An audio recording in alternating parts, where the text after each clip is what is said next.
ഇക്കഴിഞ്ഞ ദിവസങ്ങളിലെ പത്രമാധ്യമങ്ങൾ, ഒരു പക്ഷെങ്കിൽ മലയാള പത്രങ്ങളിൽ വളരെ പ്രമുഖമായ എല്ലാ പത്രങ്ങളുടെയും കവർ പേജുകൾ ശ്രദ്ധിച്ചിട്ടുള്ളവർ മനസ്സിലാക്കി, 3 പേർ ഒരു യാത്ര തിരിച്ചത് കവർ പേജുകളിൽ വാർത്തയായിരുന്നു. അന്താരാഷ്ട്ര സ്പേസ് സ്റ്റേഷനിലേക്ക് യാത്ര തിരിച്ച 3 വ്യക്തികൾ. അതിലൊരാൾ മലയാളിയായിരുന്നു. ഡോക്ടർ അനിൽ മേനൻ എന്നാണ് അദ്ദേഹത്തിൻ്റെ പേര്. അതുകൊണ്ട് തന്നെ പത്രമാധ്യമങ്ങൾ വളരെയധികം കവറേജ് കൊടുത്തു.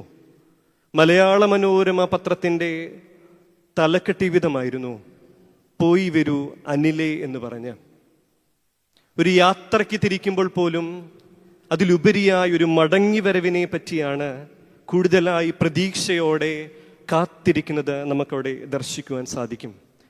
അതുകൊണ്ട് തന്നെ മടങ്ങിവരവുകൾ എപ്പോഴും വലിയ ആനന്ദദായകമായൊരു സംഗതിയാണ്. വലിയ പ്രതീക്ഷകൾ മനുഷ്യന് നൽകുന്നവയാണ്. ജീവിതത്തിന് പുത്തൻ അനുഭവങ്ങൾ പകർന്നു നൽകുന്നവയാണ്. പാശ്ചാത്യ ലോകത്ത്, പ്രത്യേകിച്ച് അമേരിക്കയിലെ വിവിധ സ്ഥലങ്ങളിലും ഹോം കമ്മിങ് എന്നൊരു സീസൺ തന്നെയുണ്ട്.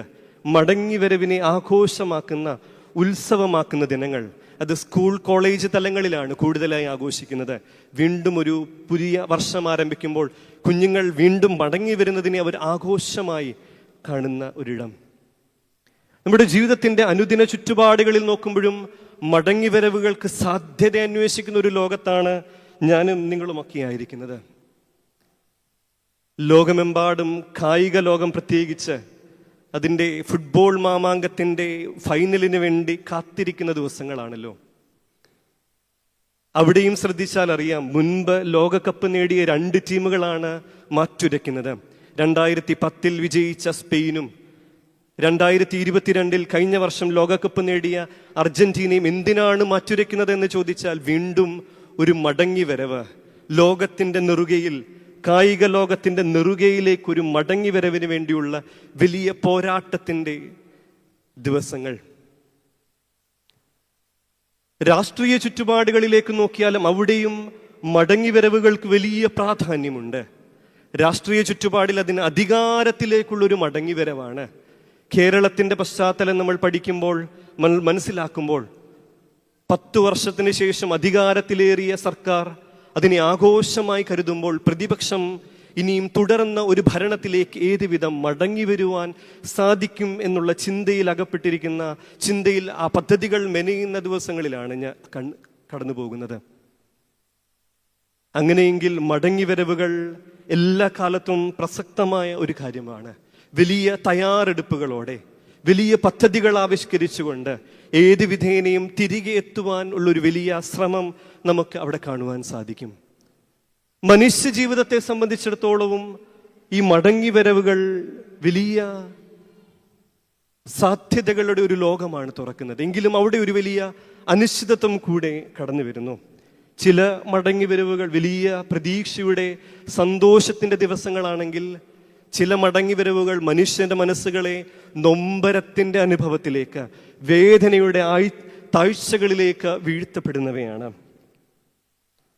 ഈ കഴിഞ്ഞ ദിവസമാണ് കൊട്ടാരക്കരയിൽ ഒരു ദമ്പതിമാരുടെ ശവസംസ്കാര ശുശ്രൂഷ പത്രമാധ്യമങ്ങളിലൊക്കെ നമ്മൾ കണ്ടു. വിക്ടർ ഗ്രൂപ്പിന്റെ ഉടമകളായ 2 വ്യക്തികൾ വിയറ്റ്നാമിൽ അവധിക്കാലം ആഘോഷിക്കുവാൻ ടൂറിസ്റ്റുകളായി പോയവരായിരുന്നു. ഒരു മടങ്ങിവരവ് കണ്ടത് വേദനാജനകമാണ്. ബോട്ട് അപകടത്തിൽ മരണപ്പെട്ട് നിശ്ചലരായി കുടുംബാംഗങ്ങളെ, ആ സമൂഹത്തെ തന്നെ വേദനയിലാഴ്ത്തിയ ഒരു മടങ്ങിവരവ് നമ്മൾ ദർശിച്ചു. വയനാട്ടിന്റെ പ്രദേശങ്ങളിൽ ഇന്നും മണ്ണിടിച്ചിലുകളും ഉരുൾപൊട്ടലുകളും ഇന്നും നടക്കുന്നുണ്ട്. അവിടെയുള്ള കുടുംബങ്ങൾ, അവിടെ നിന്ന് കാണാതെ പോയവർ, അവർക്ക് വേണ്ടി, അവരുടെ മടങ്ങിവരവിന് വേണ്ടി പ്രതീക്ഷയോടെ കാത്തിരിക്കുന്ന കുടുംബങ്ങൾ.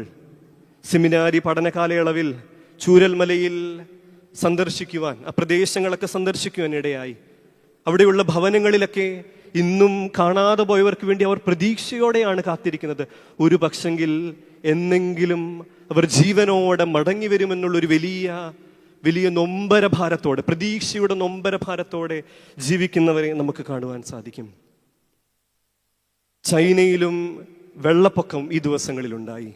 വെനുൻസിലായിൽ വലിയ ഭൂകമ്പമുണ്ടായി. അനേകായിരങ്ങൾ ഒറ്റപ്പെട്ട് ജീവിതം നഷ്ടപ്പെട്ട് കഴിയുമ്പോഴും എവിടെയൊക്കെ ഒരു മടങ്ങി വരവിന് എന്തെങ്കിലും സാധ്യതയുണ്ടോ? മലയാളി ലോകത്തെ സംബന്ധിച്ചിടത്തോളം എല്ലാ ഭവനങ്ങളിൽ നിന്നും ഒരാളെങ്കിലും വിദേശങ്ങളിൽ പ്രവാസിയായിരിക്കുന്ന ഒരു കാലഘട്ടമാണല്ലോ. കുടുംബമായി വിദേശങ്ങളിലൊക്കെ ആയിരിക്കുമ്പോഴും അവരുടെ മടങ്ങി വരവിന് വേണ്ടി കാത്തിരിക്കുന്ന മാതാപിതാക്കളെ കാണുവാൻ വേണ്ടി അവധിക്കാലത്തിന് വേണ്ടി നോക്കി പാർക്കുന്ന മക്കൾ. മലയാളത്തിലെ സുന്ദരമായ ഒരു ചലച്ചിത്രമുണ്ട്, അറബിക്കഥ. അതിലെ വരികൾ എന്തോ മലയാളി മനസ്സുകൾ കീഴടക്കിയവയാണ്. യേശുദാസ് പാടിയ വരികളുണ്ടല്ലോ, തിരികെ ഞാൻ വരുമെന്ന വാർത്ത കേൾപ്പാൻ എൻ ഗ്രാമം കുതിക്കാറുണ്ട് എന്ന് പറയുമ്പോഴും അറിഞ്ഞോ അറിയാതെയോ നമ്മൾ പാടുമ്പോൾ പോലും ഉള്ളിൽ ഒരു മടങ്ങി വരവിൻ്റെ സാധ്യതയെപ്പറ്റി അന്വേഷിക്കുന്ന ചിത്രം കടന്നു വരാറുണ്ട്. ഇവിടെയാണ് ആധ്യാത്മിക രംഗത്തും ഒരു മടങ്ങി വരവിനെ പറ്റിയുള്ള ഒരു ചിന്ത നമ്മെ ഓരോരുത്തരെയും ഭരിക്കേണ്ടിയിരിക്കുന്നത്. ക്രിസ്തീയ പശ്ചാത്തലത്തിൽ ഈ മടങ്ങി വരവിനോട് ഏറ്റവും ചേർത്ത് വയ്ക്കുവാൻ അനുയോജ്യമായ ഒരു പദമുണ്ട്. ഗ്രീക്കിൽ ആ പദത്തിന് മെറ്റനോയിയ എന്നാണ് പദം. ഒരു പക്ഷെങ്കിൽ പല ആവർത്തി നമ്മൾ കേട്ടിട്ടുണ്ടാവും. മെറ്റനോയിയ എന്ന പദത്തിന് അനുതാപം എന്നാണ് അർത്ഥം. അനുതാപത്തിന്റെ അവസ്ഥയാണ് മടങ്ങി വരവിന്റെ അവസ്ഥയായിട്ട് വേദഭാഗങ്ങളിലും ക്രിസ്തീയ സമൂഹം എപ്പോഴും കാണുവാൻ ശ്രമിക്കുന്നത്. ഒരു മടങ്ങി വരവിന് സാധ്യതയുണ്ടോ? ഗ്രീക്കിലെ മെറ്റനോയ എന്ന പദം പറഞ്ഞുവല്ലോ. അതിന്റെ അർത്ഥം പഠിക്കുമ്പോൾ പറയുന്നു 180 ഡിഗ്രി തിരിഞ്ഞുള്ള ഒരു വരവിനെ പറ്റിയാണ്, ഒരു യൂ ടേണിനെ പറ്റിയാണ് മടങ്ങി വരവിന്റെ അവസ്ഥ രേഖപ്പെടുത്തുന്നത്. അങ്ങനെയെങ്കിൽ നമ്മുടെയൊക്കെ ജീവിതത്തിൽ ഒരു മടങ്ങി വരവ് സാധ്യമാകുമോ? ദൈവത്തിങ്കിലേക്ക് മടങ്ങി വരുവാൻ, ക്രിസ്തുവിലേക്ക് മടങ്ങി വരുവാൻ, ആരാധനയുടെ അനുഭവത്തിലേക്ക് മടങ്ങി വരുവാൻ ഒരു തിരിച്ചു വരവ് സാധ്യമാകുമോ? ഈ ദിവസത്തിന്റെ ചിന്തയ്ക്കായിട്ട് തിരഞ്ഞെടുത്തിരിക്കുന്ന വേദഭാഗം വിശുദ്ധ ലൂക്കോസ് എഴുതിയ സുവിശേഷം 15-ാം അധ്യായത്തിന്റെ 28-ാമത്തെ വാക്യം. വിശുദ്ധ ലൂക്കോസ് എഴുതിയ സുവിശേഷം 15-ാം അധ്യായത്തിന്റെ 28-ാമത്തെ വാക്യം. അപ്പോൾ അവൻ കോപിച്ചു, അകത്ത് കടക്കുവാൻ മനസ്സില്ലാതെ നിന്നു. അപ്പൻ പുറത്തു വന്ന് അവനോട് അപേക്ഷിച്ചു. അപ്പോൾ അവൻ കോപിച്ചു, അകത്ത് കടക്കുവാൻ മനസ്സില്ലാതെ നിന്നു. അപ്പൻ പുറത്തു വന്നു അവനോട് അപേക്ഷിച്ചു. വേദഭാഗത്തിന്റെ പശ്ചാത്തലം ഒന്ന് പഠിക്കുമ്പോൾ, ലൂക്കോസിന്റെ സുവിശേഷം ആകമാനം നമ്മൾ പഠിക്കുമ്പോൾ, ലൂക്കോസ് ഒരു വൈദ്യനായിരുന്നു, ഒരു ഡോക്ടറായിരുന്നു. അതുകൊണ്ട് തന്നെ അദ്ദേഹത്തിന്റെ സുവിശേഷം ആദ്യോടന്തം വളരെ വിസ്താരത്തിൽ ഒരു ഡോക്ടർ രോഗിക്ക് എഴുതുന്ന ഡയഗ്നോസ്റ്റിക് റിപ്പോർട്ട് പോലെ സുന്ദരമായ ചെറിയ കാര്യങ്ങൾ പോലും വ്യക്തമായി രേഖപ്പെടുത്തിയിരിക്കുന്നത് നമുക്ക് അവിടെ ദർശിക്കുവാൻ സാധിക്കും. സുവിശേഷങ്ങളിൽ തന്നെ ഏറ്റവും അധികം ഉപമകൾ രേഖപ്പെടുത്തിയിരിക്കുന്നത് ലൂക്കോസിന്റെ സുവിശേഷത്തിലാണ്. ഏകദേശം 24ഓളം ഉപമകളാണ് ലൂക്കോസ് എവൻഗേലിയോസ് എഴുതിയിട്ടുള്ളത്. അതിലെ തന്നെ 18 മറ്റെങ്ങും കാണുവാൻ, സമവീക്ഷണ സുവിശേഷങ്ങളിൽ എങ്ങും കാണാതെ ലൂക്കോസ് മാത്രം രേഖപ്പെടുത്തിയിരിക്കുന്നതായിട്ട് നമുക്ക് ദർശിക്കുവാൻ സാധിക്കും. മുടിയനായ പുത്രന്റെ ഉപമയും നല്ല ശമരിയാക്കാരന്റെ ഉപമയൊക്കെ നമുക്ക് ഇതിന് ഉദാഹരണങ്ങളാണ്. വീണ്ടും ലൂക്കോസ് എഴുതിയ സുവിശേഷം 9 മുതൽ 19 വരെയുള്ള വേദഭാഗങ്ങൾ അനേകം ഉപമകൾ പറയുന്ന ഭാഗമാണ്. അതിനെ പറയുന്നത് തന്നെ ക്രിസ്തുവിന്റെ ട്രാവൽ നരേറ്റീവ് പാരബിൾസ് എന്നാണ്. യെരുശലേമിലേക്കുള്ള യാത്രാമധ്യേ തന്റെ ചുറ്റുപാടുമുള്ള തന്റെ ശിഷ്യന്മാരോട് പരീശ പ്രമാണിമാരുടെയും വേദ നിയമജ്ഞരുടെയും ചോദ്യങ്ങൾക്ക് മറുപടിയായി അവരോട് സംവദിക്കുവാൻ ക്രിസ്തു കണ്ടെത്തിയ നല്ല മാതൃകകളാണ് ഉപമകളായി ഈ വേദഭാഗത്ത് രേഖപ്പെടുത്തിയിരിക്കുന്നത്. അതിൽ ലൂക്കോസ് എഴുതിയ സുവിശേഷം 15-ാം അധ്യായത്തിൽ 3 ഉപമകൾ, വളരെ സുപരിചിതമായ 3 ഉപമകൾ രേഖപ്പെടുത്തിയിട്ടുണ്ട്. ആദ്യത്തേത് കാണാതെ പോയ ആടിന്റെ ഉപമയാണ്. വീണ്ടും നോക്കുമ്പോൾ മനസ്സിലാകും നഷ്ടപ്പെട്ടു പോയ നാണയത്തിന്റെ ഉപമ കാണുന്നു. മൂന്നാമത് നമ്മളൊക്കെ ധൂർത്തനായ പുത്രനെന്നും മുടിയനായ പുത്രന്റെ ഉപമയെന്നും സ്നേഹവാനായ പിതാവിന്റെ ഉപമയും എന്ന് രേഖപ്പെടുത്തുന്ന വേദഭാഗമാണ്. ഈ 3 ഉപമകളിലും 4 തരം ആത്മാക്കളെ തേടി ഇറങ്ങുന്ന ഉടയവനെ നമുക്ക് ദർശിക്കുവാൻ സാധിക്കും. നഷ്ടപ്പെട്ടതിനെ വീണ്ടെടുക്കുവാൻ വേണ്ടി ഇറങ്ങിത്തിരിക്കുന്ന ഇടയന്റെ അനുഭവങ്ങളാണ്. അതിൽ ആദ്യത്തേത് നഷ്ടപ്പെട്ടു പോയ ആടാണ്. പലപ്പോഴും ആടിനെ ശ്രദ്ധിച്ചിട്ടുണ്ടെങ്കിൽ മനസ്സിലാകും, ചുറ്റുപാടുകളിലേക്കും കണ്ണോടിക്കുന്നതിലും അതിൻ്റെ ദൃഷ്ടി കൂടുതലും നിലത്തേക്കാണ്, താഴേക്കാണ്, ഭൂമിയിലേക്കാണ്. നല്ല പോച്ചയുള്ള പുൽപ്പുറങ്ങൾ തേടി അത് നടക്കുമ്പോൾ ചുറ്റുപാടും ശ്രദ്ധിക്കാതെ വഴിതെറ്റിപ്പോകുന്ന ഒരവസ്ഥ. ഇവിടെയാണ് അതിനെ തേടിയിറങ്ങുന്ന ഒരു ഇടയനെ നമുക്ക് ദർശിക്കുവാൻ സാധിക്കും. അറിവില്ലായ്മയിൽ തെറ്റുകളിലേക്ക് വീണുപോകുന്ന മാനവരാശിയുടെ പ്രതീകം. രണ്ടാമത് നഷ്ടപ്പെട്ട ഒരു നാണയത്തെ പറ്റിയാണ്. ഒരു സ്ത്രീയുടെ കയ്യിൽ നിന്നും താഴേക്ക് പതിച്ച നാണയം ഇരുളിലേക്ക് ഉരുണ്ടകലുന്നു.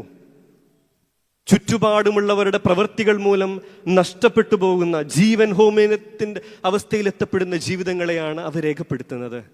അതിനെയും ഇറങ്ങി തേടി കണ്ടുപിടിക്കുന്ന ആ സ്ത്രീയെ ദർശിക്കുവാൻ നമുക്ക് സാധിക്കും. ഇവ രണ്ടിലും കണ്ടത് അതിനെ തേടി ഇറങ്ങുന്ന ഒരു ഇടയനെ, സ്ത്രീയെയാണെങ്കിൽ മൂന്നാമത്തെ ഉപമയിൽ അങ്ങനെയൊന്നും കാണുന്നില്ല. നഷ്ടപ്പെട്ടു പോയ രണ്ട് സഹോദരങ്ങളുടെ കഥ പറയുമ്പോൾ ആ ഇളയ സഹോദരൻ തൻ്റെ അപ്പനോട് ചോദിച്ച് തൻ്റെ സ്വത്തുവകകളിൽ പകുതി മേടിച്ചുകൊണ്ട് ദൂരദേശങ്ങളിലേക്ക് പോകുമ്പോൾ അവനെ തിരഞ്ഞു പോകുന്ന ഒരു ഇടയനെ അല്ലെങ്കിൽ ഉടയവനെ കാണുന്നില്ല, അപ്പനെ കാണുന്നില്ല. മറിച്ച് അവൻ മടങ്ങി വരുമ്പോൾ അവനെ സ്വീകരിക്കുന്ന ഒരു അപ്പനെ ദർശിക്കുവാൻ സാധിക്കും. എന്താണ് വ്യത്യസ്തത എന്ന് ചോദിച്ചാൽ, ആടിനും നാണയത്തിനും ഇല്ലാത്ത ഒരു സംഗതി മനുഷ്യർക്കുണ്ട്. ആടിനും നാണയത്തിനും ഇല്ലാത്ത ഒരു സംഗതി എനിക്കും നിങ്ങൾക്കുമുണ്ട്. അത് ബോധമാണ്, സുബോധം. അതുകൊണ്ടാണ് വേദപുസ്തകത്തിൽ ലൂക്കോസ് എവൻഗേലിയോസ് എഴുതുമ്പോൾ പറയുന്നു, അവന് സുബോധം വന്നപ്പോൾ അവന്റെ അപ്പന്റെ ഭവനത്തെ പറ്റി അവൻ ഓർമ്മ വന്നു. അവൻ തിരികെ മടങ്ങി വരുന്നത് ദർശിക്കുവാൻ സാധിക്കും. ഞാൻ ആ ഭാഗത്തിലേക്ക് കൂടുതലായി കടക്കുന്നില്ല, നമുക്ക് വളരെ സുപരിചിതമായ വേദഭാഗമാണല്ലോ. ഇന്നത്തെ ചിന്തയ്ക്കായിട്ട് തിരഞ്ഞെടുത്ത വേദഭാഗം ഇളയ മകന്റെ ഒരു സഹോദരനെ പറ്റി വേദപുസ്തകത്തിൽ പ്രതിപാദിച്ചിട്ടുണ്ട്. ഒരു പക്ഷെങ്കിൽ ഒട്ടനവധി തവണ മുടിയനായ പുത്രന്റെ ഉപമയെപ്പറ്റി നമ്മൾ പഠിക്കുകയും ധ്യാനിക്കുകയും പ്രസംഗങ്ങൾ കേൾക്കുകയും ചെയ്യുമ്പോഴും അറിഞ്ഞോ അറിയാതെയോ വിസ്മരിച്ചു പോകുന്ന ഒരു കഥാപാത്രമാണ് ജ്യേഷ്ഠ സഹോദരൻ. ഈ വേദഭാഗം നമ്മൾ പഠിക്കുമ്പോൾ ഫുൾ ഫോക്കസ് നമുക്ക് മുടിയനായ പുത്രനിലെ ആ ജ്യേഷ്ഠ സഹോദരനിലേക്ക് കൊണ്ടുവരുവാൻ സാധിക്കുമോ? തന്റെ നഷ്ടപ്പെട്ടു പോയ സഹോദരൻ തിരികെ വരുന്നു.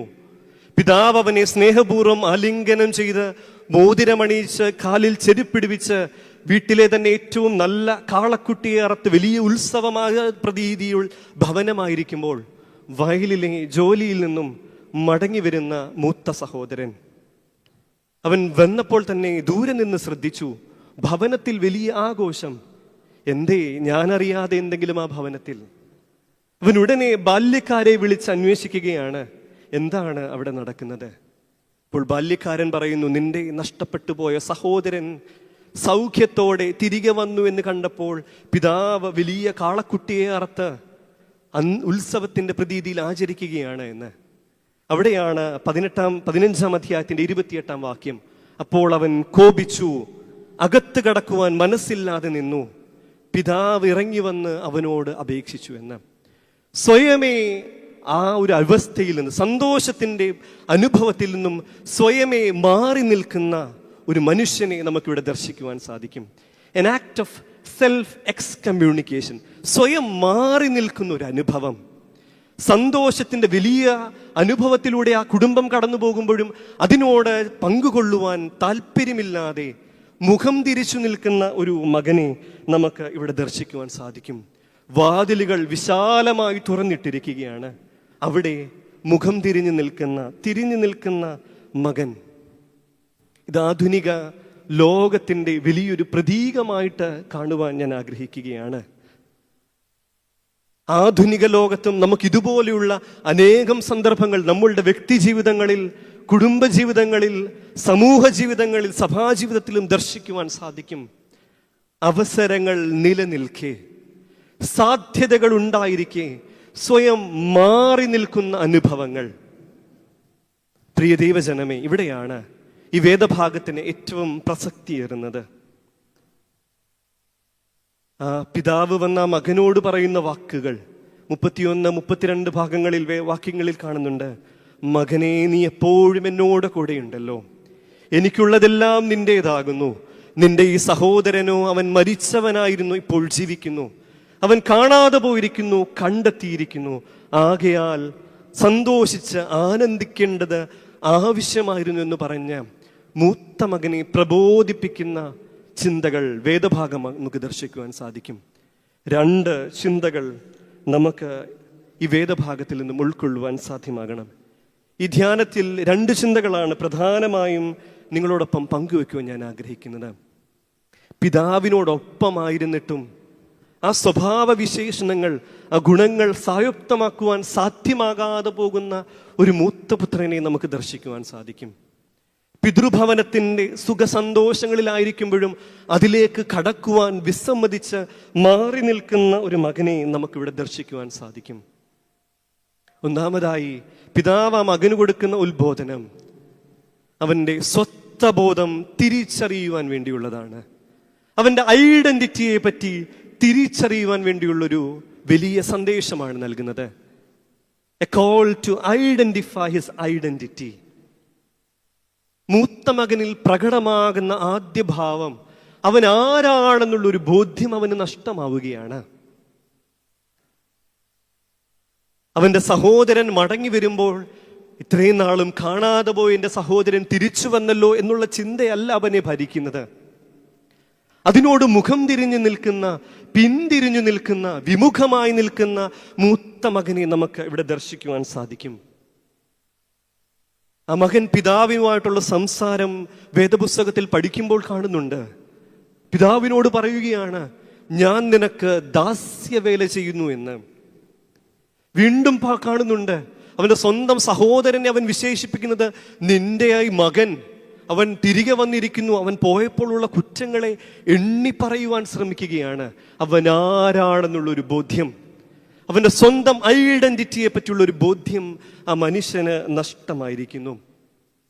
സെൽഫ് എസ്റ്റീം നഷ്ടമായി സ്വയം ഏലിയനേറ്റ് ചെയ്യുന്ന, മാറി നിൽക്കുവാൻ ശ്രമിക്കുന്ന ഒരു മകനെ നമുക്ക് കാണുവാൻ സാധിക്കും.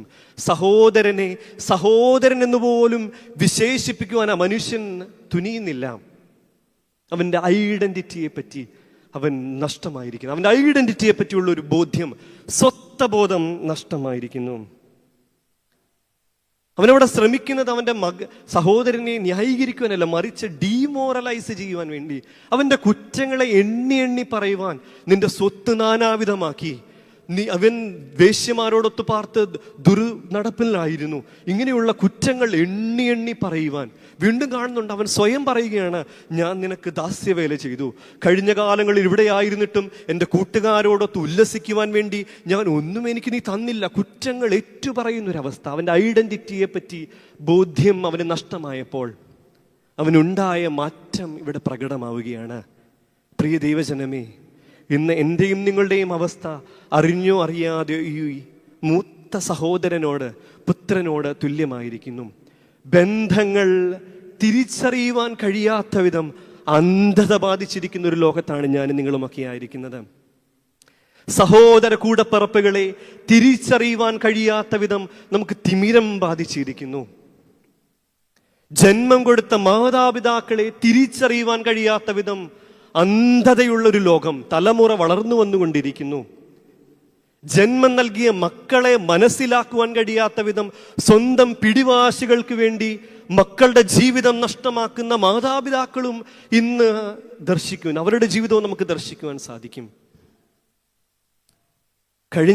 കഴിഞ്ഞ ദിവസം പത്രത്തിൽ വന്നൊരു അപകടത്തിന്റെ വാർത്ത, ഒരു ആക്സിഡന്റിന്റെ വാർത്ത ശ്രദ്ധയിൽപ്പെട്ടു. നമ്മുടെ ഇടങ്ങളിലല്ല, പഞ്ചാബിൽ നടന്നൊരു ആക്സിഡന്റ് ആണ്. 45 വയസ്സുള്ള നീരജ് ശർമ്മ എന്ന് പറഞ്ഞ ഒരു സ്ത്രീ, ഒരു വീട്ടമ്മ, കാർ ആക്സിഡന്റിൽ മരണപ്പെട്ടു. 130 സ്പീഡിൽ വന്ന ഒരു സ്കോർപിയോ കാർ വന്ന് ഇടിച്ചു. ഈ സ്ത്രീ തെറിച്ചുപോയി, വീണ് മരിച്ചു. ഉടനെ മരിച്ചു, മരണം സംഭവപ്പെട്ടു. പോലീസ് കേസായി അന്വേഷണം നടത്തി. എന്തോ അസ്വാഭാവികത ഈ അപകടത്തിലുണ്ട്. കാരണം യാതൊരു തലത്തിലും ഒരു അപകടത്തിന് സാധ്യതയില്ലാത്തയിടത്താണ് ഈ ഒരു അപകടം. ഇത്രയധികം സ്പീഡിൽ വന്ന, അറിഞ്ഞുകൊണ്ടൊരു സ്ത്രീയെ ഇടിച്ചു തെറിപ്പിച്ചതുപോലെ CCTV ദൃശ്യങ്ങളിൽ കാണുവാൻ സാധിച്ചു. അവർ അന്വേഷിച്ചു. 25 വയസ്സുള്ളൊരു മകളുണ്ട്, പേര് ആയുഷി ശർമ്മ. അമ്മയൊരു ഗവൺമെന്റ് ജോലിക്കാരിയായിരുന്നു, LDC ക്ലർക്കായിരുന്നു. അമ്മയുടെ ജോലി ലഭിക്കുവാൻ വേണ്ടി, പിതൃസ്വത്തിന്റെ അവകാശം ലഭിക്കുവാൻ വേണ്ടി, ഗവൺമെന്റ് ജോലി നമുക്കറിയാമല്ലേ, ആരെങ്കിലും മരിച്ചാൽ മക്കൾക്ക് അനന്തരാവകാശികൾക്ക് ജോലി കിട്ടും. 7 ലക്ഷം രൂപ കൊടുത്ത്, കൊട്ടേഷൻ കൊടുത്ത് അമ്മയെ കൊല്ലുവാൻ വേണ്ടി ഇറങ്ങിത്തിരിച്ച കേവലം 25 വയസ്സ് മാത്രമുള്ളൊരു പെൺകുട്ടി, ബാലികയെന്ന് വേണേലും വിശേഷിപ്പിക്കാം. അങ്ങനെയുള്ളൊരു ലോകത്താണ് ഞാൻ നിങ്ങൾ. ബന്ധങ്ങൾ തിരിച്ചറിയുവാൻ കഴിയാത്ത വിധം, സഹോദര കൂടപ്പിറപ്പുകളെ തിരിച്ചറിയുവാൻ കഴിയാത്ത വിധം നമ്മുടെ ഈഗോ വല്ലാണ്ടങ്ങ് വർദ്ധിച്ചിരിക്കുന്നു. വീണ്ടും നമ്മുടെ കണ്ണൂര് ഒരു വാർത്ത കഴിഞ്ഞ ദിവസവും മാധ്യമങ്ങളിൽ വന്നു. ഒരു ചെറുപ്പക്കാരൻ വീടിന് തീയിട്ടു. സ്വന്തം വീടിനാണ് തീയിട്ടത്. കാരണം അന്വേഷിച്ചു. അപ്പനോട് കുറച്ച് പൈസ ചോദിച്ചു. സാധാരണഗതിയിൽ നമ്മൾ ചിന്തിക്കും പൈസ കൊടുത്തില്ലെന്നായിരിക്കും. അല്ല, കൊടുത്തത് കുറഞ്ഞുപോയി. സ്വന്തം വീടിന് പോലും തീയിടുവാൻ നമ്മുടെ ലോകം എത്രമാത്രം ബന്ധങ്ങൾ വികലമാക്കിക്കൊണ്ടിരിക്കുന്നു എന്ന് നമുക്ക് ചിന്തിക്കാം. ഇവിടെയാണ് ഈ ഒരു സഹോദരൻ നമ്മുടെ മുൻപിലും ഒരു വലിയ ചിന്ത പകരുന്നു. അവനും ഇതേ മനുഷ്യനായിരുന്നു. സ്വന്തം സഹോദരനെ തിരിച്ചറിയുവാൻ കഴിയാത്ത വിധം. ഇവിടെയാണ് ആ പിതാവ് വന്ന മകനോട് സംസാരിക്കുമ്പോൾ വേദഭാഗത്ത് മൂലഭാഷയിൽ എഴുതിയിരിക്കുന്നത് ഗ്രീക്കിൽ ടെക്നോൺ എന്നൊരു പദമാണ് അവിടെ ഉപയോഗിച്ചിരിക്കുന്നത്. മലയാളത്തിൽ മകനെ എന്ന് മാത്രമേ ഉള്ളൂ. അവിടെ ടെക്നോൺ എന്ന പദത്തിന്റെ അർത്ഥതലങ്ങൾ പരിശോധിക്കുമ്പോൾ രക്തബന്ധവും വാത്സല്യവും ചേർന്നുള്ളൊരു പദമാണ് ടെക്നോൺ എന്ന്. ആ മകനെ വിളിച്ച് ചേർത്ത് നിർത്തുകയാണ്. മകനെ, എൻ്റെ പ്രിയ മകനെ എന്ന് പറഞ്ഞുകൊണ്ട് അവനെ ചേർത്ത് നിർത്തി ആ മകനെ, തൻ്റെ ഐഡന്റിറ്റിയെ പറ്റി ഒരു ബോധ്യം ആ മകന് വരുത്തുവാനുള്ളൊരു ശ്രമം ആ പിതാവ് നടത്തുകയാണ്. നിന്റെ ഈ മകൻ എന്ന് പറഞ്ഞ സഹോദരനെ വിശേഷിച്ചപ്പനോട് ആ പിതാവ് പറയുന്ന വാചകം ശ്രദ്ധിക്കുമ്പോൾ കാണാം, അവൻ ഉപയോഗിക്കുന്നത് നിന്റെ ഈ സഹോദരൻ, നിന്റെ മകനെന്നോ അവനെന്നോ അല്ല അവിടെ ഉപയോഗിക്കുന്ന നിന്റെ സഹോദരൻ. അവൻ മരിച്ചവനായിരുന്നു, അവൻ ജീവിച്ചു, കാണാതെ പോയിരിക്കുന്നു, കണ്ടെത്തിയിരിക്കുന്നു. അവരുടെ ബന്ധത്തെ ഒന്ന് പുനർസ്ഥാപിക്കുവാൻ ശ്രമിക്കുകയാണ്. ആ ബന്ധം ഒന്ന് ദൃഢപ്പെടുത്തുവാനുള്ള ഒരു ശ്രമം അവിടെ നടക്കുകയാണ്.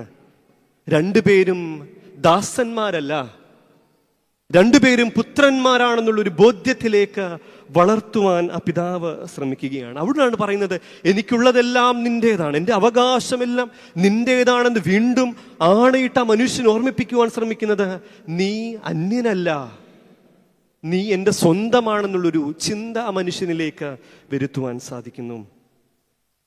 പ്രിയ ദൈവജനമേ, ഇന്ന് കുടുംബ ബന്ധങ്ങളിൽ, ഭാര്യ ഭർത്തൃബന്ധങ്ങളിൽ പോലും ഈ ഒരു അന്യത്വം വല്ലാണ്ട് വളർന്നുകൊണ്ടിരിക്കുന്നു. ഒരു ദൈവാലയത്തിന്റെ നടയിൽ നിങ്ങൾ ഒന്നാകുന്നു എന്ന് പറഞ്ഞ് പരസ്പരം കൈപിടിച്ച ഭാര്യയെ, ഭർത്താവിനെ മനസ്സിലാക്കുവാൻ, തിരിച്ചറിയുവാൻ കഴിയാത്ത വിധം. അതുകൊണ്ടാണല്ലോ കുടുംബ കോടതികളുടെ എണ്ണം വർദ്ധിച്ചുകൊണ്ടിരിക്കുന്നത്.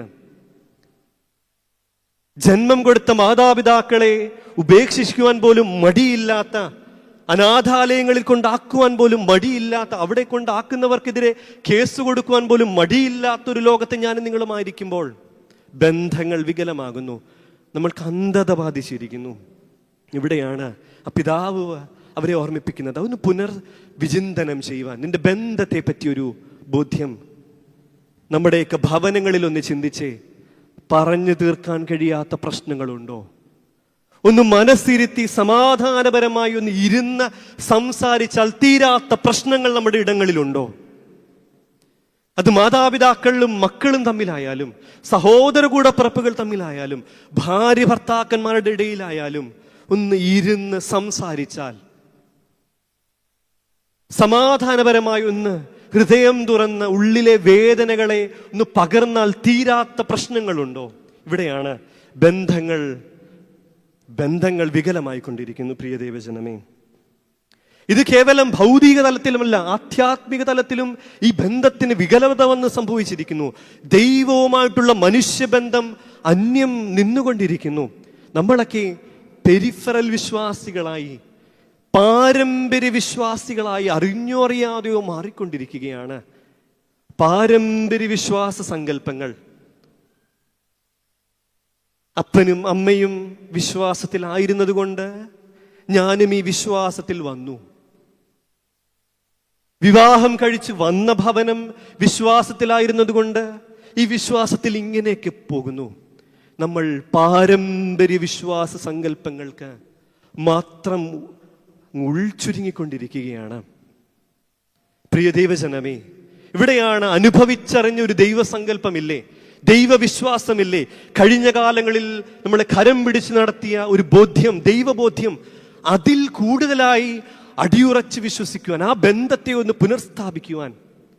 ഒരു പക്ഷെങ്കിൽ കോവിഡ് കാലഘട്ടങ്ങളിൽ നിയമത്തിന്റെ ദൃഷ്ടിയിൽപ്പെട്ടതുകൊണ്ട് മാത്രം വാതിലുകൾ അടച്ചിരിക്കുമ്പോഴും ഇന്ന് വാതിലുകൾ മലക്കെ തുറന്നിട്ടിട്ട് പോലും ദൈവാലയവുമായ ബന്ധത്തിലേക്ക് മടങ്ങി വരുവാൻ കഴിയാതെ മാറി നിൽക്കുന്ന അനേകർ നമ്മുടെ ചുറ്റുപാടുകളിൽ, നമ്മളുടെ ഭവനങ്ങളിലുണ്ട്. എന്തിനേറെ പറയുന്നു, നമ്മളുടെ വരും തലമുറകളിൽ പോലും മക്കൾ ദൈവാലയത്തിൽ പോയില്ലെങ്കിലും ഇന്ന് മാതാപിതാക്കൾക്ക് പേടിയാണ് പറയാൻ, മോനെ പള്ളിയിൽ പോകണമെന്ന്. നമ്മുടെയൊക്കെ ബോധ്യം അത്രമേൽ നഷ്ടമായിക്കൊണ്ടിരിക്കുന്നു, ബന്ധങ്ങൾ ശിഥിലമായിക്കൊണ്ടിരിക്കുന്നു. പ്രിയ ദൈവജനം, ഇവിടെയാണ് പരിശുദ്ധനായ യോഹന്നാൻ സ്ലീഹ പൊതുവിനെഴുതിയ 1-ാം ലേഖനം 3-ാം അധ്യായത്തിന്റെ ആദ്യ വാക്കിൽ ഓർമ്മിപ്പിക്കുന്നുണ്ട്, നമുക്കും ദൈവവുമായിട്ടുള്ള നമ്മുടെ ഐഡന്റിറ്റി, കാൺമീൻ, നാം ദൈവമക്കളെന്ന് വലിയൊരു ബോധ്യം അവിടെ ഓർമ്മിപ്പിക്കുകയാണ്. അതിന് തക്കവിധം പിതാവ് എന്തോരം സ്നേഹമാണ് നൽകിയിരിക്കുന്നത്. പ്രിയ ദൈവജനമേ, ദൈവമക്കളാണെന്നുള്ളൊരു ബോധ്യം. വീണ്ടും വേദഭാഗത്തിൽ 3-ാം അധ്യായത്തിന്റെ തന്നെ 10-ാം വാക്യത്തിലേക്ക് കടന്നു വരുമ്പോൾ ദൈവത്തിന്റെ മക്കളും പിശാചിന്റെ മക്കളെയും തമ്മിൽ വേർതിരിച്ചു പറയുന്ന ഒരു ഭാഗമുണ്ട്. അവിടെ കാണുന്നുണ്ട്, നീതി പ്രവർത്തിക്കാത്തവരും സഹോദരനെ സ്നേഹിക്കാത്തവരും ദൈവത്തിൽ നിന്നുള്ളവനല്ല എന്ന്. അങ്ങനെയെങ്കിൽ ഈ മുടിയൻ പുത്രനിലെ മൂത്ത മകൻ, ജ്യേഷ്ഠ സഹോദരൻ, സഹോദരനെ സ്നേഹിക്കാത്തവൻ ദൈവത്തിൽ നിന്നുള്ളവനല്ല എന്ന് പറയേണ്ടിയിരിക്കും. മാമോദീസ കൂദാശയിലൂടെ ജനകന് സഹചരായി, സഹോദരങ്ങളായാണ് ഞാനും നിങ്ങളും മാറ്റപ്പെട്ടിരിക്കും. ക്രിസ്തുവിന് സഹോദരനായി, സഹോദരിയായി മാറ്റപ്പെട്ടിരിക്കുന്നുവെങ്കിൽ ക്രിസ്തുവിനെ സ്നേഹിക്കാത്ത നമ്മുടെ അവസ്ഥ മൂത്തപുത്രന് തുല്യമാണ്. പിന്തിരിഞ്ഞു നിൽക്കുന്ന, വിമുഖതയോടെ, ഉള്ളിൽ കടക്കുവാൻ വിമുഖതയോടെ നിൽക്കുന്ന ജീവിതാനുഭവങ്ങൾ. നമ്മുടെ ഐഡന്റിറ്റിയെ പറ്റിയുള്ള ഒരു ബോധ്യം നഷ്ടമായിരിക്കുന്നു. ക്രിസ്തു തൻ്റെ 12 ശിഷ്യന്മാരെ തെരഞ്ഞെടുത്തു. ഒരു പക്ഷെങ്കിൽ മനുഷ്യാവതാര ദൗത്യത്തിന്റെ ഭാഗമാകണം യൂദാ ഇസ്കറിയാത്തോയിലുള്ള ഒരു നിയോഗം, ഒരു ദൗർഭാഗ്യകരമായ ഒരു നിയോഗം എന്ന് വിശേഷിപ്പിക്കാം. ക്രിസ്തുവിനെ ഒറ്റിക്കൊടുക്കേണ്ട അവസ്ഥ. അവനെ തള്ളിപ്പറഞ്ഞ പത്രോസ് എന്ത് ചെയ്തു? 3 തവണ തള്ളിപ്പറഞ്ഞ പത്രോസ് അനുതാപത്തോടെ മാപ്പിരുന്നപ്പോൾ, തെറ്റുപറ്റിപ്പോയി എന്ന് കരഞ്ഞപ്പോൾ, അവൻ്റെ ഐഡന്റിറ്റിയെ പറ്റിയുള്ള ഒരു ബോധ്യം അവനുണ്ടായിരുന്നത് കൊണ്ടാണ് അവനത് ചെയ്യുവാൻ സാധിച്ചത്. യൂദായാകട്ടെ ആ ബോധ്യം, താൻ അവൻ്റെ അപ്പോസ്തോലനാണ്, അവൻ തെരഞ്ഞെടുത്തവനാണെന്നുള്ളൊരു ബോധ്യമില്ലായ്മ കൊണ്ട് ആ മനുഷ്യൻ തെരഞ്ഞെടുത്ത പാത വ്യത്യസ്തമായിരുന്നു. അവൻ ആ വിലയ്ക്ക് തൂക്കുകയറ് വാങ്ങി സ്വയം കെട്ടിത്തൂങ്ങി മരിച്ചു. പ്രിയ ദൈവജനമേ, മുടിയൻ പുത്രന്റെ ഉപമയിലെ ജ്യേഷ്ഠ സഹോദരനും ഇതുപോലെ ഉള്ളിലേക്ക് കടക്കുവാൻ കഴിയാത്ത വിധം, അവന്റെ ഐഡന്റിറ്റി തിരിച്ചറിയുവാൻ കഴിയാത്ത വിധം അവന്റെ ഈഗോ വല്ലാണ്ട് വർദ്ധിച്ചിരിക്കുന്നു. സഹോദരന്റെ തിരിച്ചുവരവൊന്നും അവനെ ബാധിക്കുന്ന പ്രശ്നങ്ങളല്ല, മറിച്ച് അവനെന്തോ നഷ്ടമായി എന്നുള്ളൊരു തോന്നൽ, അവൻ അന്യനാണ് എന്നുള്ളൊരു തോന്നൽ, അവന്റെ അവകാശങ്ങൾ ലംഘിക്കപ്പെട്ടു എന്നുള്ളൊരു തോന്നൽ അവനിലേക്ക് കടന്നു വന്നിരിക്കുന്നു. ഞാനും നിങ്ങളുമൊക്കെ പലവിധ പ്രശ്നങ്ങളിൽ വൈകാരികമായി പ്രതികരിക്കാറുണ്ട്. ഇവിടെ ആ മനുഷ്യനും അത് തന്നെയാണ് ചെയ്തത്. അവൻ കോപിച്ചു, ഉള്ളിൽ കടക്കുവാൻ വിസമ്മതിച്ചു. പ്രിയ ദൈവജനമേ, നമ്മളുടെയൊക്കെ ബന്ധങ്ങളിൽ വൈകാരികമായ പ്രതികരണങ്ങൾക്ക് ഉപരിയായി നമ്മുടെ സ്വത്വബോധത്തെ പറ്റിയുള്ള ഒരു തിരിച്ചറിവ്, നമ്മുടെ ഐഡന്റിറ്റിയെ പറ്റിയുള്ള ഒരു ബോധ്യം, അത് ദൈവബന്ധത്തിലും കുടുംബ ബന്ധങ്ങളിലും, ഭാര്യ ഭർത്തൃബന്ധങ്ങളിൽ, മാതാപിതാക്കളും മക്കളും തമ്മിലുള്ള ബന്ധത്തിൽ, സഹോദര കൂടപ്പിറപ്പുകൾ തമ്മിലുള്ള ബന്ധത്തിൽ ഈ ഒരു ബോധ്യത്തിലേക്ക് കടന്നു വരുവാൻ സാധ്യമാകണം. ഞാൻ ആ ഭാഗം വിടുകയാണ്.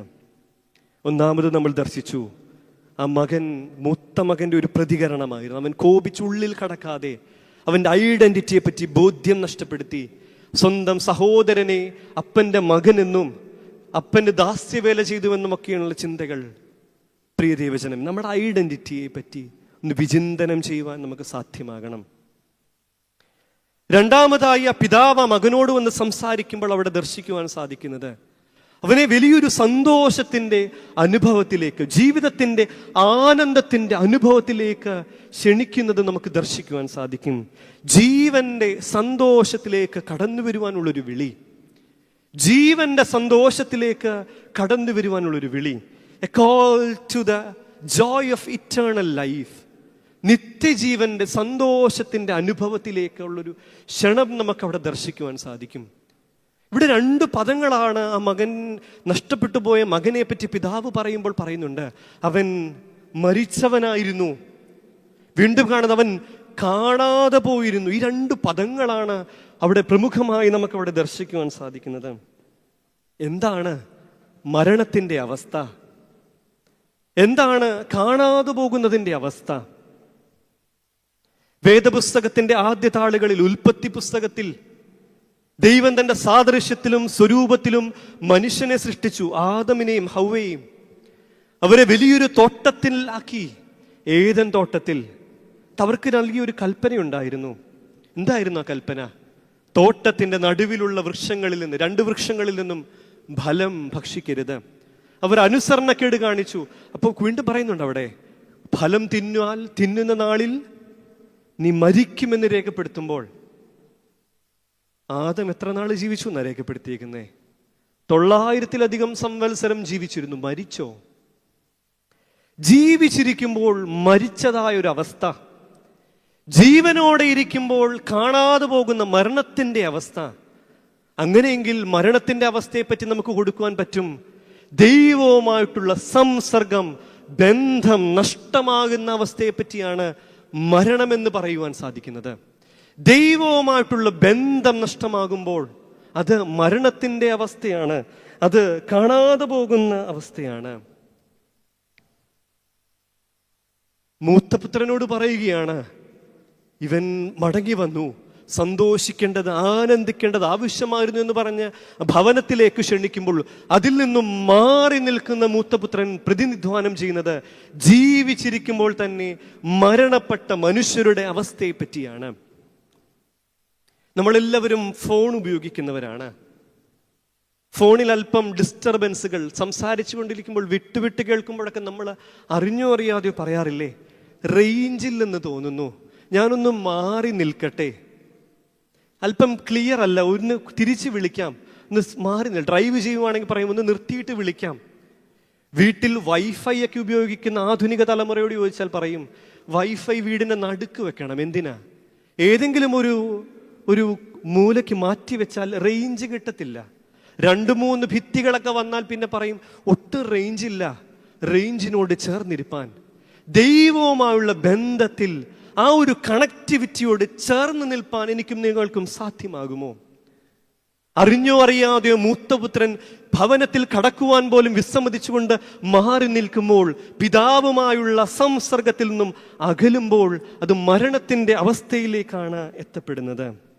പ്രിയ ദൈവജനമേ, പിതൃഭവനത്തിന്റെ സന്തോഷാനുഭവത്തിൽ നിന്നും മുഖം തിരിഞ്ഞു നിൽക്കുന്ന അനുഭവം നമ്മളുടെയൊക്കെ ജീവിതങ്ങളിലും കടന്നു പോകുന്നുണ്ട്. അവസരങ്ങൾ അനവധിയായി ധാരാളമായിരിക്കുമ്പോഴും അറിഞ്ഞോ അറിയാതോ ഞാനും നിങ്ങളുമൊക്കെ തിരഞ്ഞെടുത്തിരിക്കുന്നത് ദൈവാലയത്തിന് വെളിയിൽ നിൽക്കുവാൻ, ദൈവവുമായിട്ടുള്ള ബന്ധത്തിൽ അല്പം മാറിയൊക്കെ നിന്നാൽ മതി. അതുകൊണ്ടാണല്ലോ നമ്മുടെ ആരാധനയിലൊക്കെ പലപ്പോഴും ദൈവാലയത്തിന്റെ മുൻഭാഗങ്ങൾ എപ്പോഴും കാലിയായി, ആൾക്കാർ നിൽക്കുവാൻ പോലും ഇഷ്ടമല്ല. എല്ലാവർക്കും ബാക്കിലേക്ക്, അല്പം പിറകിലേക്കൊക്കെ നിന്നാൽ മതി. എന്നിരുന്നാലും ദൈവവുമായുള്ള ബന്ധം ഭവനത്തിന് പുറത്ത് നിൽക്കുന്ന അവസ്ഥയിലേക്ക് എത്തപ്പെടാതിരുന്നാൽ മാത്രം മതി. പ്രിയ ദൈവജനമേ, അവസരങ്ങൾ ഉള്ളപ്പോഴും ദൈവവുമായിട്ടുള്ള ബന്ധത്തിൽ ചേർന്ന് നിൽക്കുവാൻ എനിക്കും നിങ്ങൾക്കും സാധ്യമാകുമോ? സ്വർണ്ണനാവുകാരനായ ഇവാനിയോസ് അദ്ദേഹത്തിന്റെ ഒരു കൃതിയിൽ എഴുതിയിട്ടുണ്ട്, ആത്മാവിന്റെ മരണം എന്നുള്ളത് ഒരു സ്വതന്ത്ര ഇച്ഛയുടെ ഫലമാണ്. ആത്മാവിന്റെ മരണം അതൊരു സ്വതന്ത്ര ഇച്ഛയുടെ ഫലമാണ്. മരിച്ചുപോയ ഒരു ശരീരത്തെ ഉയർപ്പിക്കുന്നതിനേക്കാൾ ഭാരമേറിയ പ്രയാസമേറിയ ഒരു ദൗത്യമാണ് മരിച്ചുപോയൊരു ആത്മാവിനെ ഉയർപ്പിക്കുക എന്നുള്ളത്. മരിച്ചുപോയൊരു ശരീരത്തെ ഉയർപ്പിക്കുന്നതിനേക്കാൾ പ്രയാസമേറിയ ഭാരമേറിയ ദൗത്യമാണ് ആത്മാവിൽ മരിച്ചവരെ ഉയർപ്പിക്കുവാൻ. വേദശാസ്ത്രം പഠിക്കുമ്പോൾ ആദ്യം പഠിക്കുന്ന ഒരു കാര്യമുണ്ട്. ദൈവം മനുഷ്യർക്ക് നൽകിയത് ഒരു ഫ്രീ വില്ലുണ്ട്, ഒരു സ്വതന്ത്രമായ ഒരു ഇച്ഛയുണ്ട്. അറിഞ്ഞോ അറിയാതെയോ ഞാനും ചിന്തിച്ചിട്ടുണ്ട്, ദൈവം ഇതൊക്കെ സൃഷ്ടിച്ചു, നന്മതിന്മകളുടെ വൃക്ഷം സൃഷ്ടിച്ചു, അത് സൃഷ്ടിച്ചത് കൊണ്ടല്ലേ ആദമും ഹവ്വ ഇത് തിന്നാൻ പോയത്? അങ്ങ് സൃഷ്ടിക്കാതിരുന്നാൽ പോരായിരുന്നോ? ഇവിടെയാണ് മനുഷ്യന് നൽകിയിരിക്കുന്ന ഒരു വലിയ സ്വതന്ത്രമായ ഒരു ഇച്ഛ. ഇത് നിന്റെ അതിർവരമ്പുകളാണ്. ഇതിൽ നിനക്ക് അനുസരണത്തിനുള്ള ചില മനുഷ്യരെ ഒരു നല്ല നിലയിലേക്ക് കൊണ്ടുവരുവാൻ വേണ്ടിയുള്ള ചില അതിർവരമ്പുകളാണ്, ചില അനുഭവങ്ങളാണ്. ഇതിലേക്ക് കടന്നു വരുവാൻ അത് നിന്റെ ഇഷ്ടമാണ്, അത് ചെയ്യണോ വേണ്ടയോ എന്നുള്ളത്. ഒരു ഫ്രീ വില്ല്. പലപ്പോഴും ലൗകികപരമായ പല കാര്യങ്ങളിൽ ഞാനും നിങ്ങളുമൊക്കെ ഏർപ്പെടുമ്പോൾ നമ്മളെല്ലാം ഒന്ന് ചിന്തിക്കും. ഒരല്പം പൈസ കിട്ടിയാൽ ഡിപ്പോസിറ്റ് ചെയ്യാൻ പോകുന്നതിന് മുമ്പ് ആലോചിക്കും, എവിടെ ഇട്ടാൽ കൂടുതൽ ഇൻട്രസ്റ്റ് ലഭിക്കും, അവിടെ ഇട്ടാൽ ലഭിക്കുമോ, ഇവിടെയാണോ കൂടുതൽ? പക്ഷെ ആധ്യാത്മിക ജീവിതത്തിൽ ഈ ഒരു ഫ്രീ വിൽ അറിഞ്ഞോ അറിയാതെയോ എത്രയെത്ര അനുഭവങ്ങൾ, അവസരങ്ങൾ ഉണ്ടായിട്ടും അതിലേക്ക് പിന്തിരിഞ്ഞ് മുഖം തിരിഞ്ഞു നിൽക്കുന്ന നമ്മളുടെ അനുഭവങ്ങൾ. പ്രിയ ദൈവജനമേ, ക്രിസ്തു വന്നിരിക്കുന്നത് അതുകൊണ്ടാണ്. യോഹന്നാൻ എഴുതിയ സുവിശേഷം 10-ാം അധ്യായത്തിന്റെ 10-ാം വാക്യത്തിൽ ഓർമ്മിപ്പിക്കുന്നുണ്ട്, ഞാൻ വന്നത് അവർക്ക് ജീവനുണ്ടാകുവാൻ, സമൃദ്ധിയായി ജീവനുണ്ടാകുവാൻ, ക്രിസ്തുവിനോട് ചേർന്ന് നിൽപ്പാൻ, ആ ദൈവ സംസർഗത്തിൽ ചേർന്ന് നിൽക്കുവാൻ എനിക്കും നിങ്ങൾക്കും സാധ്യമാകണം. ആ പരിധിയുടെ ഉള്ളിൽ നിൽക്കുവാൻ എനിക്കും നിങ്ങൾക്കും സാധ്യമാകണം. എങ്ങനെയാണ് ആ പരിധിയുടെ ഉള്ളിൽ നിൽക്കുവാൻ സാധിക്കുന്നത്? അതിനൊറ്റ ഉത്തരമേ ഉള്ളൂ, അനുതാപവും ഏറ്റുപറച്ചിലും. അനുതാപവും ഏറ്റുപറച്ചിലൂടെ മാത്രമേ ദൈവവുമായിട്ടുള്ള ബന്ധത്തിൽ ചേർന്ന് നിൽക്കുവാൻ എനിക്കും നിങ്ങൾക്കും സാധ്യമാവുകയുള്ളൂ. അതുകൊണ്ടാണ് പിതാക്കന്മാർ കുമ്പസാരത്തിന്റെ പ്രാർത്ഥനയിൽ ഇപ്രകാരം രേഖപ്പെടുത്തിയിരിക്കുന്നത്, പാപി അനുതപിച്ച് അവന്റെ ദുഷ്ടവഴികൾ വിട്ടുതിരിയണമെന്നല്ലാതെ അവന്റെ മരണത്തിന് നിനക്ക് ഇഷ്ടമല്ല എന്ന് പറയുമ്പോഴും, പ്രിയ ദൈവജനമേ, എത്രയെത്ര അവസരങ്ങൾ! കൗതാശികപരമായി കുംഭസാരത്തിന്റെ അനുഭവങ്ങൾ നമുക്ക് സാധ്യതയുള്ളപ്പോഴും പലപ്പോഴും ഇന്ന് കുംഭസാരങ്ങൾ ഒരു അഡ്മിനിസ്ട്രേറ്റീവ് കാര്യമായി മാറിയിരിക്കുകയാണ്. എന്താണ്? പൊതുയോഗത്തിൽ സംബന്ധിക്കുവാനുള്ളൊരു മാർഗം, വോട്ട് ചെയ്യുവാനുള്ളൊരു മാർഗമായിട്ട് കുംഭസാരങ്ങൾ മാറുമ്പോൾ ഒരു സത്യ അനുതാപം, ഒരു സത്യ കുംഭസാരം എത്രമാത്രം നമ്മളുടെ ജീവിതത്തിൽ പ്രാവർത്തികമാകും! എന്തോരം അനുഭവങ്ങൾ, അവസരങ്ങൾ നമ്മുടെ മുൻപിൽ വാതിലുകൾ വിശാലമായി തുറന്നിട്ടിട്ടുണ്ട്. നമ്മളുടെയൊക്കെ ജീവിത രീതികൾ പലപ്പോഴും മുഖം തിരിഞ്ഞു നിൽക്കുന്ന അനുഭവങ്ങൾ. ജീവന്റെ സന്തോഷത്തിലേക്ക്, സ്വർഗരാജ്യത്തിന്റെ ആനന്ദത്തിലേക്ക് പ്രവേശിക്കുവാനുള്ള വാതിലുകൾ തുറന്നിരിക്കെ ഞാനും നിങ്ങളുമൊക്കെ മുഖം തിരിഞ്ഞു നിൽക്കുകയാണ്. ഇവിടെയാണ് സ്വയം ബഹിഷ്കരിക്കുന്ന, മരണത്തിന്റെ അവസ്ഥയിൽ ആണ്ടുകിടക്കുന്ന നമ്മളുടെ ജീവിതങ്ങൾ. പ്രിയ ദൈവജനമേ, ഈ മനുഷ്യനെ മരണത്തിന്റെ അവസ്ഥയിലേക്ക് വീഴ്ത്തുന്ന മറ്റൊരു കാരണം അപരന്റെ ആത്മീയ പുരോഗതിയിൽ അവന് സന്തോഷിക്കുവാൻ കഴിയുന്നില്ല എന്നുള്ളതാണ്. ആ മകന്റെ തിരിച്ചു വരവൊന്നുമല്ല, അതൊന്നും അവനെ ബാധിക്കുന്ന പ്രശ്നങ്ങളല്ല. അവൻ വന്നപ്പോൾ വീണ്ടും ഈ മകനെ ചിന്തിച്ച് അവനെ ഭരിച്ച ചിന്ത ഒരു പക്ഷെങ്കിൽ എന്റേത് ഇനിയും നഷ്ടമാകുമോ? ഒന്നാദ്യമേ തന്നെ ആ മകന് പകുതി സ്വത്തുകൾ കൊടുത്തു, ഇവൻ വീണ്ടും വന്നു, ഇനിയും ഉള്ളതിൻ്റെ പകുതി കൂടി പോകുമോ? ഇങ്ങനെയുള്ള ചിന്തകൾ, ഭാരിച്ച ചിന്തകൾ ആ മനുഷ്യ മനസ്സിനെ അന്ധതയുടെ അന്ധകാരത്തിലേക്ക് വഴുതി വീഴുവാനിടയാക്കി. പ്രിയ ദൈവജനമേ, ഇവിടെയാണ് ആ പിതാവ് ഉത്ബോധിപ്പിക്കുന്നത്, ആകയാൽ സന്തോഷിച്ച് ആനന്ദിക്കേണ്ടത് ആവശ്യമായിരുന്നു. ക്രിസ്തുവിൽ സന്തോഷത്തിന്റെ പൂർണ്ണതയിലേക്ക് എത്തുവാൻ. ഇന്ന് പലപ്പോഴും ഈ സന്തോഷത്തിന്റെ പൂർണ്ണതയിൽ എത്തുവാൻ കാരണമായി നിൽക്കുന്ന ഒരു സംഗതി കൂടിയുണ്ട്. ആ മകൻ വയലിൽ നിന്ന് തിരിച്ചു വന്നു, വീട്ടിൽ വലിയ കൊട്ടും പാട്ടും എന്നൊക്കെ വേദപുസ്തകത്തിൽ രേഖപ്പെടുത്തി. അടുത്ത വരി വളരെ ശ്രദ്ധേയമാണ്. അവൻ അതിനെപ്പറ്റി അന്വേഷിക്കുന്നു. ആരോടാണ് അന്വേഷിക്കുന്നത്? വീട്ടിലെ വലിയ സന്തോഷത്തിന്റെ, ആഹ്ലാദത്തിന്റെ അനുഭവത്തെ പറ്റി അവൻ അന്വേഷിക്കുന്നു. അവൻ ബാല്യക്കാരെ വിളിച്ച് അവരോട് അന്വേഷിക്കുന്നു. ഇന്ന് പലപ്പോഴും ഞാനും നിങ്ങളുമൊക്കെ സ്വർഗരാജ്യത്തിന്റെ സന്തോഷത്തെ പറ്റി അന്വേഷിക്കേണ്ടുന്ന ഇടങ്ങളിലല്ല അന്വേഷിക്കുന്നത്. നല്ല മാതൃകകൾ കാണിച്ചു വെച്ച പരിശുദ്ധ പരിമല തിരുമേനിയെ പോലെയുള്ള പുണ്യപിതാക്കന്മാരുടെ ഇടങ്ങളിൽ നിന്ന് മാറി മറ്റ് ലൗകികമായ സന്തോഷങ്ങളിൽ ചെന്ന് അന്വേഷിക്കുകയാണ്. ഇവിടെയാണോ സന്തോഷം? ഇവിടെയാണോ ആനന്ദത്തിന്റെ അനുഭവം? ആധുനിക തലമുറകൾ ഇന്ന് പബ്ബിലും ഡാൻസ് ബാറുകളിലും സന്തോഷത്തിന്റെ അനുഭവം കണ്ടെത്തുവാൻ പോകുന്നുവെങ്കിൽ പ്രിയ ദൈവജനം, അത് ബാല്യക്കാരോട് തിരക്കുന്ന മൂത്തപുത്രന് പ്രതീകമായിട്ട് കാണുവാൻ സാധിക്കും. അന്വേഷിക്കേണ്ട ഇടങ്ങളിൽ അന്വേഷിക്കുവാൻ, ആനന്ദത്തിന്റെ അനുഭവത്തിലേക്ക് ഉടയവൻ പിതാവ് വന്ന് വിളിക്കുമ്പോൾ അതിന് വിമുഖതയോടെ മാറി നിൽക്കുവാൻ ആ മനുഷ്യൻ ചിന്തിക്കുകയാണ്. ഓർത്തഡോക്സിയുടെ വലിയൊരു സവിശേഷതയാണല്ലോ ഒരു സാർവത്രികമായ രക്ഷയുടെ അനുഭവം, ഒരു കോസ്മിക് സാൽവേഷൻ. അവിടെ വ്യക്തിപരമായ ഒരു രക്ഷയുടെ അനുഭവമല്ല, വ്യക്തിപരമായ എൻ്റെ മാത്രം വീണ്ടെടുപ്പിന്റെ അവസ്ഥയല്ല, മറിച്ച് സർവ്വലോകത്തിൻ്റെയും സർവ്വചരാചരങ്ങളുടെയും വീണ്ടെടുപ്പ്. അതുകൊണ്ടാണ് പുരോഹിതൻ പ്രാർത്ഥനയിൽ പ്രമിയോൻ സദറായിൽ സൃഷ്ടി മുഴുവനും വേണ്ടി മോചനവും ഞാൻ യാചിക്കുന്നു എന്ന ദൈവസന്നിധിയിൽ അർത്ഥിക്കുന്നത്. പ്രിയ ദൈവജനമേ, അപരന്റെ ആത്മീയ പുരോഗതിയിൽ നിന്നും സന്തോഷം കണ്ടെത്തുവാൻ എനിക്കും നിങ്ങൾക്കും സാധ്യമാകുന്നില്ല എങ്കിൽ അറിഞ്ഞോ അറിയാതെയോ ഞാനും നിങ്ങളുമൊക്കെ നഷ്ടപ്പെടുത്തുന്നത് സ്വർഗരാജ്യത്തിന്റെ ആനന്ദത്തിന്റെ ദൈവ അനുഭവത്തിൽ നിന്നാണ്.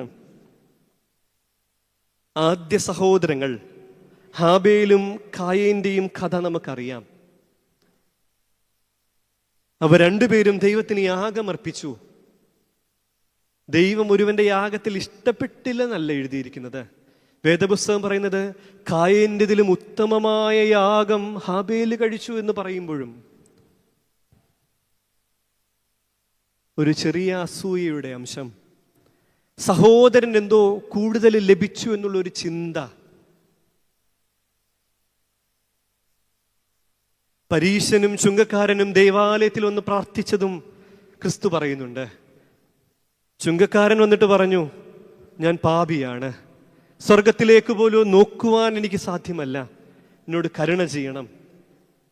പരീശൻ വന്ന് പ്രാർത്ഥിച്ചു, ഞാൻ ഇവനെ പോലെയല്ല, ഞാൻ നോമ്പ് നോക്കുന്നുണ്ട്, ഞാൻ ആരാധനയിൽ സംബന്ധിക്കുന്നുണ്ട്, ദശാംശം കൊടുക്കുന്നുണ്ട്, അതുകൊണ്ട് എനിക്കെന്തോ എൻ്റെ അവകാശമാണെന്നുള്ളൊരു ബോധ്യം, അപരനെ ഇകഴ്ത്തിക്കൊണ്ടുള്ള ഒരു മനോഭാവം.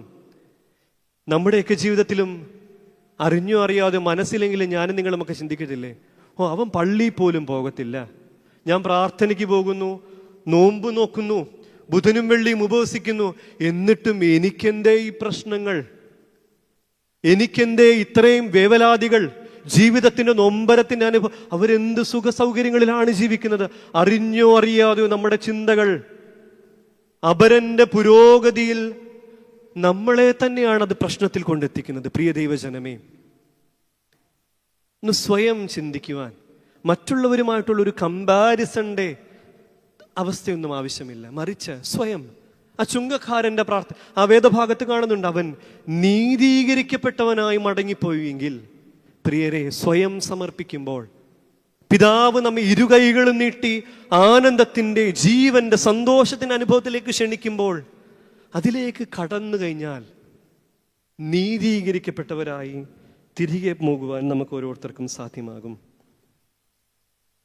പ്രിയ ദൈവജനമേ, ആധുനിക ലോകത്ത് ഞാനും നിങ്ങളുമൊക്കെ ഇങ്ങനെയുള്ള കമ്പാരിസനുകളിൽ, മറ്റുള്ളവരുടെ പുരോഗതിയിൽ അസൂയയോടെ സ്വയം കുറ്റപ്പെടുത്തിക്കൊണ്ട് നമ്മുടെയൊക്കെ ജീവിതങ്ങളെ തന്നെ ചോദ്യചിഹ്നമായി നിർത്തുമ്പോഴാണ് പരിശുദ്ധ പരിമല തിരുമേനി കേവലം 54 വയസ്സ്, ഒരുപക്ഷെങ്കിൽ ഇന്നത്തെ കാലവുമായിട്ടൊക്കെ നോക്കി കഴിഞ്ഞാൽ വളരെ നന്നേ ചെറുപ്പത്തിൽ ദൈവസന്നിധിയിലേക്ക് പോയി.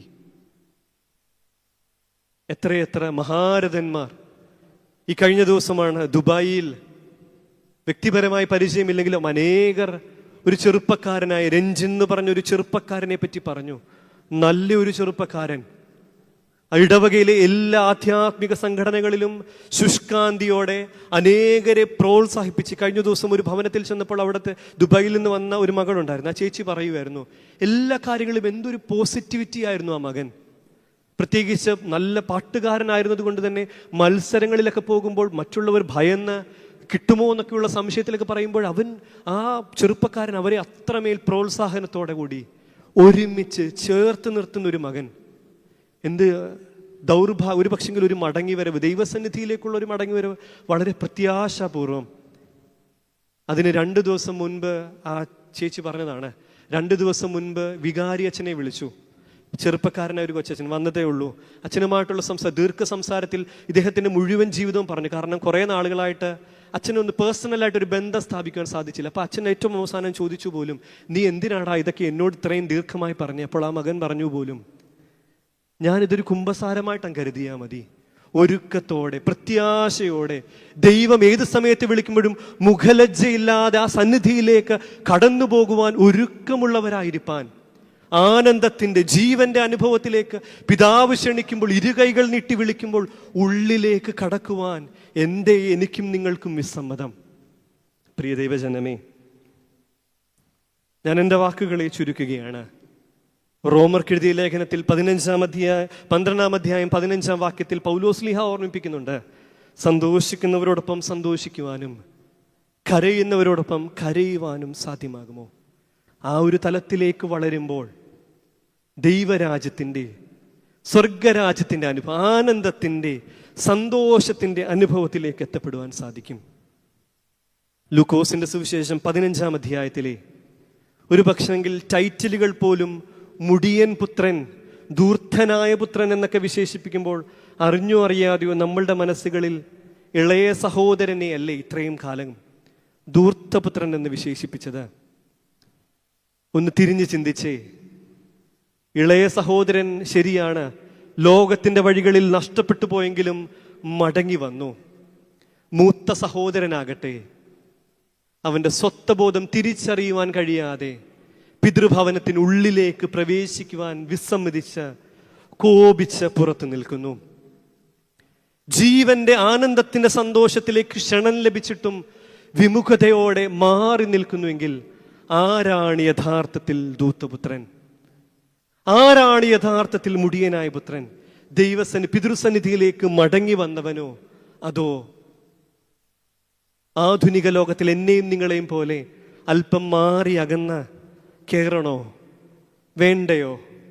കുറച്ചുകൂടെ കഴിയട്ടെ, ഇനിയും വരുമല്ലോ, പിന്നീടാകട്ടെ.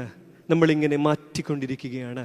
അനുതാപത്തിന്റെ അവസരങ്ങൾ പിന്നേക്ക് ഇങ്ങനെ സ്നൂസ് ചെയ്തുകൊണ്ടിരിക്കുകയാണ്. ഇവിടെയാണ് പ്രിയ ദൈവജനമേ, നമ്മുടെ സ്വത്വബോധത്തെ പറ്റിയുള്ള ഒരു തിരിച്ചറിവ് നമുക്ക് ഉണ്ടാവണം. നമ്മുടെ ഐഡന്റിറ്റിയെ പറ്റിയുള്ള ഒരു ബോധ്യം, ഞാൻ ആരാണ്, ദൈവത്തിൻ്റെ മകനാണ്, മകളാണെന്നുള്ളൊരു ബോധ്യം എന്നെയും നിങ്ങളെയും ഭരിക്കണം. ബന്ധങ്ങളിൽ, കുടുംബ ബന്ധങ്ങളിൽ, ഭാര്യ ഭർത്തൃ ബന്ധങ്ങളിൽ, കുടുംബജീവിതങ്ങളിൽ, മാതാപിതാക്കളും മക്കളും തമ്മിലുള്ള ബന്ധങ്ങളിൽ, സഹോദര കൂടപ്പിറപ്പുകൾ തമ്മിലുള്ള ബന്ധങ്ങളിൽ ഈഗോയൊക്കെ ഒന്ന് മാറ്റിവെച്ചേ, ഞാനെന്ന ഭാവമൊക്കെ ഒന്ന് മാറ്റിവെച്ചേ, ഒന്ന് ഉള്ളിരുത്തി സംസാരിക്കുവാൻ, ഹൃദയപൂർവ്വം ചേർന്ന് നിൽക്കുമ്പോൾ, ഞാൻ ആരാണെന്നുള്ളൊരു ബോധ്യത്തിൽ സംസാരിക്കുമ്പോൾ സന്തോഷത്തിന്റെ അനുഭവത്തിലേക്ക് എത്തപ്പെടുവാൻ സാധിക്കും. ആ പിതാവ് വന്ന് ഇരുകൈകളും നീട്ടി വിളിക്കുകയാണ്, മകനെ, ആകയാൽ സന്തോഷിച്ച് ആനന്ദിക്കേണ്ടത് ആവശ്യമായിരുന്നു എന്ന് പറയുമ്പോഴും കോപിച്ച് ഉള്ളിൽ പ്രവേശിക്കുവാൻ വിസമ്മതിച്ച് മാറി നിൽക്കുമ്പോൾ, പ്രിയ ദൈവജനമേ, കൗതാശികമായ അനുഭവത്തിൽ ഓരോ ആരാധനയിൽ സംബന്ധിക്കുമ്പോഴും, അതുകൊണ്ടാണ് പുരോഹിതന്മാർ ഓരോ വിശുദ്ധ കുർബാന അർപ്പിച്ചു കഴിയുമ്പോഴും ബലിപീഠത്തോട് യാത്ര ചോദിക്കുമ്പോൾ പറയുന്നുണ്ട്, ഇനിയും ഈ സന്നിധിയിലേക്ക് വരുമോ ഇല്ലയോ എന്ന് നിശ്ചയമില്ല. ഓരോ ആരാധനയും ജീവിതത്തിന്റെ ആദ്യ ആരാധനയും അവസാനത്തേതുമാണെന്നുള്ളൊരു ബോധ്യത്തിൽ ജീവിക്കുമ്പോൾ അനുതാപമുള്ളവരായി നമുക്ക് ജീവിക്കുവാൻ സാധിക്കും.